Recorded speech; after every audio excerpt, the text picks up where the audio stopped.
As a result, the outside world receives a biased, one-side view of what goes on in Punjab because the Indian government has control over most of the domestic media.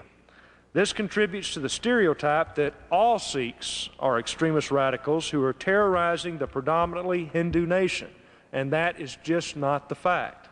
If the Indian government has nothing to hide, it should remove the news blackout and permit outsiders into Punjab. The free flow of information is essential to the preservation of rights and liberties in a democratic society, and India claims to be the world's largest democracy, so they should act as the world's largest democracy. This is the foundation for a democratic nation, and it is not too much to ask of India to respect the rights of all its people, not just the Hindu majority.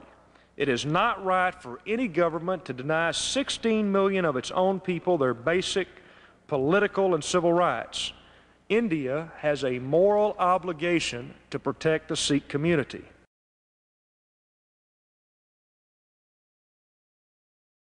This is where the army moved in and killed hundreds of Sikhs, including their most militant leader.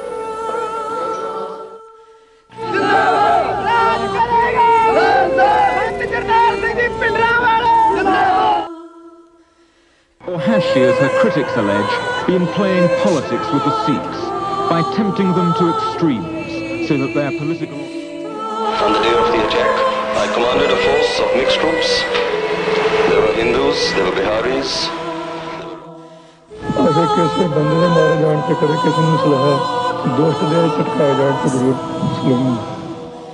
No one knows for sure what's happening in the Sikh stronghold in Amritsar, because only government reports are coming from there.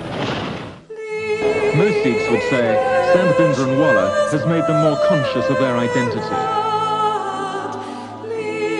If he is an extremist, he is seen as being extreme in the face of injustice.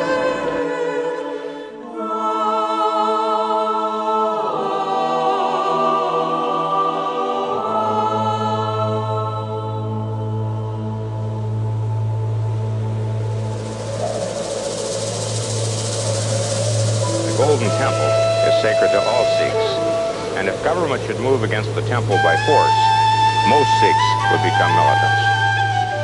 Let's educate the Western world and let them know what's happening to the Sikhs in India. Otherwise, people will die in concentration camps and Sikhs will be burned on the streets of New Delhi. The Sikhs feel they have not gotten a fair share of Punjab progress, and they kept asking the government to do something about it. They are only 15 million out of India's 700 million, so nothing happened. Like wanting the city of Chandigarh declared the exclusive state capital of the Punjab. What these demands amount to is Sikhs trying to reassert their separate identity out of a fear of being absorbed by the Hindu majority. They wanted a little more water out of the rivers coming down from the Himalayas. So they just wanted a little more Punjab for the Punjabis. Indira Gandhi won the office in 1966. In 1975, she was convicted of election law violations and responded by declaring a state of emergency. She clamped down on civil rights, imposed censorship, and ordered involuntary sterilizations. Then she rewrote the Constitution to make it all legal. Sant Janal Singh Bhindranwala. Sant Bhindranwala is a holy man, asserting the truths of the faith. What his supporters talk of is an independent Sikh state to be called Khalistan. And, the government feared, start the disintegration of India as a federal nation. I have never, he said, initiated any attack with my tongue, or my pen, or with my sword. I only answer back or retaliate to actions initiated by the enemies of the Sikhs. Mrs. Gandhi sent tens of thousands of soldiers into the Punjab for a showdown with Bhindranwala. Sikh fighters prepared their defenses.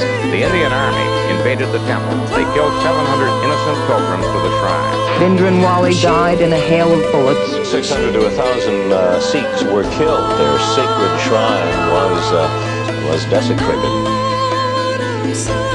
The assassination of Indira Gandhi threatens India with its worst religious violence since the early days of independence. Because she was gunned down by militant members of the Sikh religion, the country's majority Hindus have a target to strike back at. Violence erupted in New Delhi and in other major Indian cities as Hindu gangs set fire to the homes of known Sikh members, shouting, "Kill the Sikhs." These angry mobs, mostly young Hindus, want revenge, and they're taking it out on every Sikh they can find in cities all over India. Here in the capital, dozens of Sikh businesses have been burned to the ground. Roving gangs have torched hundreds of cars and buses as they search for Sikh drivers and passengers. Many Sikhs have disappeared from the streets, taking sanctuary in their temples. But even here, they weren't always safe. This temple was stoned and ransacked, its holy books burned. The death toll in Delhi over the past 4 days was 438 people. 379 of them were Sikhs. Many Sikhs have also lost their homes. The government says more than 10,000 are currently living in relief centers and refugee camps. How the government will resettle them or even reassure them isn't known. The government has censored newspapers there in part to shield Sikhs from the news of violence being done to their fellow Sikhs elsewhere in the country.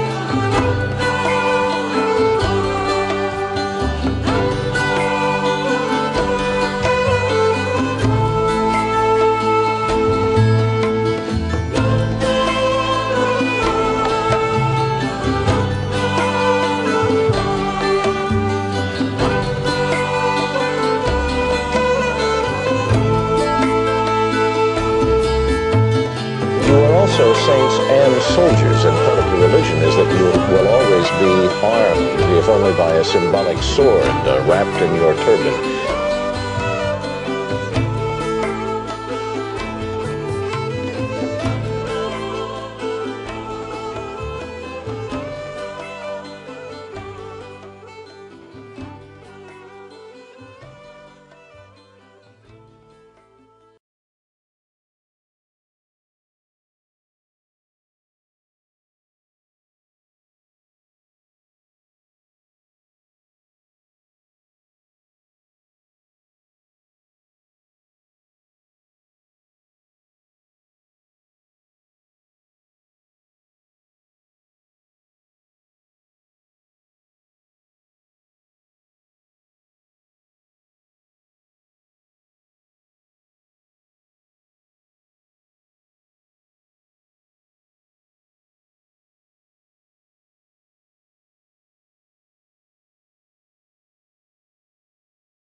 ਜੇ ਸ਼ਹੀਦਾਂ ਦਾ ਕੋਈ ਹੱਕ ਲੈ ਲਵੇ ਸਾਡਾ ਇਹਦੇ ਨਾਲ ਕੋਈ ਸੰਬੰਧ ਨਹੀਂ ਤੇ ਮੇਰਾ ਆਪਦਾ ਕੰਮ ਹੈ ਅੰਮ੍ਰਿਤ ਛਕਾਉਣਾ ਗੁਰੂ ਕੀ ਬਾਣੀ ਦੇ ਅਰਥ ਕਰਨੇ ਨਾਲ ਇਹਨਾਂ ਨੂੰ ਗੁਰਬਾਣੀ ਪੜਾਉਣੀ ਆਪ ਜਿੰਨੀ ਮੇਥੋਂ ਪੜ੍ਹੀ ਜਾਵੇ ਮੈਂ ਪੜ੍ਹਦਾ ਸਤਿਗੁਰੂ ਜੀ ਨੇ ਕਿਰਪਾ ਕਰਕੇ ਪੜਾਉਂਦੇ ਆ ਇਹ ਮੈਂ ਨਹੀਂ ਕਹਿ ਸਕਦਾ ਮੈਂ ਕਿੰਨੀ ਕੁ ਪੜ੍ਹਦਾ ਸੋ ਹਿੰਦੂ ਪੱਕਾ ਹਿੰਦੂ ਬਣੇ ਮੁਸਲਮਾਨ ਪੱਕਾ ਮੁਸਲਮਾਨ ਬਣੇ ਸਿੱਖ ਪੱਕਾ ਸਿੱਖ ਬਣੇ ਸਮੂਹ ਪ੍ਰਾਣੀਆਂ ਦੇ ਨਸ਼ੇ ਛਡਾਉਣੇ ਧੀ ਭੈਣ ਦੇ ਜਿਨ੍ਹਾਂ ਨੇ ਇੱਜ਼ਤ ਲੁੱਟੀ ਹੈ ਸਰੂਪਾਂ ਨੂੰ ਅੱਗਾ ਲਾ